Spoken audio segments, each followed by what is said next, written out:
magaalada Hargaysa oo kamid ah magaalooyinka ugu nabadgeliyada badan geeska Afrika waxa caawa khalkhal galiyay mid kamid ah libaaxyada uu dhaqdo wasiirkii hore arrimaha gudaha Somaliland Ali Maxamed Waracade waxana uu libaaxani kamid yahay tiro libaaxyo ah oo lagu xanaaneeyo beer ku taala bariga magaalada Hargaysa ar libaax ayaa fiidkii hore ka baxsaday goobtan wuxuuna galay xaafadaha magaalada ciidamada booliska ayaa ka war helay waxayna dadka shacabka uga digeen in laga feejignaado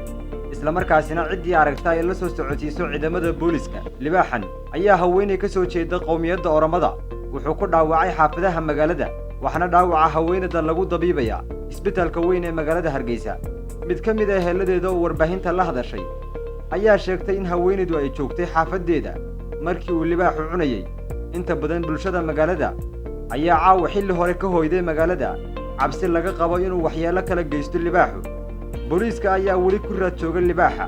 inkastoo weli si rasmi ah aan gacanta loogu dhigin libaaxyadan oo lagu xanaaneeyo beerta libaaxyada ee Hargaysa ayaa dhowr jeer hore ka soo baxsaday halkaasi waxayna waxyeelo u geysteen bulshada magaalada